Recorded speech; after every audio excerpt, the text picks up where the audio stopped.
আমাকে খুন করে ফেলার জন্য টাকা দিয়েছে খুনিকে। খুলনার সোনাডাঙ্গায় পৈতৃক জমি দখলের চেষ্টার অভিযোগে চিত্রনায়িকা পপির বিরুদ্ধে থানায় জিডি করেছেন মেজ বোন ফিরোজা পারভিন। এবার বিষয়টি নিয়ে মুখ খুললেন পপি। কয়েক বছর ধরেই আড়ালে ছিলেন ঢাকায় ছবির আলোচিত এই নায়িকা।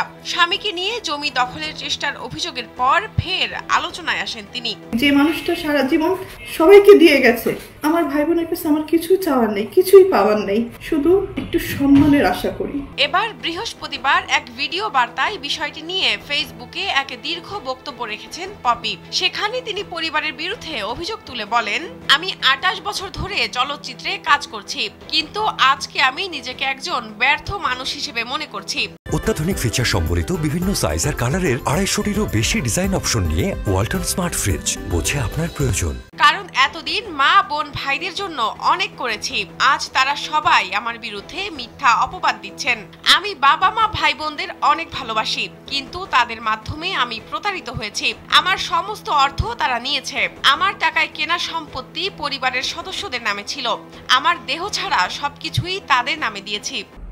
এত বছর যে আমি ইন্ডাস্ট্রিতে ইনকাম করেছি, তারা আমার সাথে বেইমানি করেছে। একটা পর্যায়ে এসে যখন আমি জানতে পারলাম আমার পরিবারই আমার সাথে বেইমানি করেছে, আমাকে ঠকিয়েছে, আমার সবকিছু কেড়ে নিয়েছে, এগুলো জানার পরে আমি চুপ ছিলাম। ভিডিও বার্তায় কাঁদতে কাঁদতে এই নায়িকা বলেন, মানুষের বেঁচে থাকার জন্য কিছু প্রয়োজন হয়, আমার জানটাই শুধু ছিল। আমি যাদের কোলে পিঠে করে মানুষ করেছি তারা আমাকে খুন করার চেষ্টা করেছিল। আমার আপন ভাই বোন খুন করার জন্য লোক ভাড়া করেছিল। আমার পরিবারের কথা এভাবে বলতে নিজের কাছেই খারাপ লাগছে।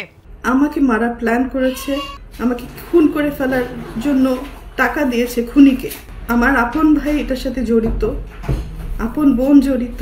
সামির নামে একটা ছেলেকে পালক নিয়েছিলেন, তারপরেও আমি অ্যাকসেপ্ট করেছিলাম যে ঠিক আছে, একটা মানুষ তো, একটা বাচ্চাকে লালন পালনের দায়িত্ব নিয়েছিলাম। তো পরবর্তীতে দেখলাম এটা যখন হাতে পায়ে বড় হয়ে গেছে, তখন ওই হাত দিয়েই আবার আমাকে আঘাত করেছে। এছাড়া পপি নিজের বোনের বিরুদ্ধে নেশাদ্রব্যের ব্যবসার সঙ্গে জড়িত বলেও অভিযোগ করেন। তার মায়ের সহযোগিতায় বোন অবৈধ ব্যবসা করত।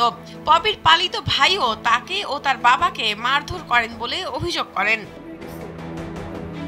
বিনোদন ডেস্ক, কালবেলা।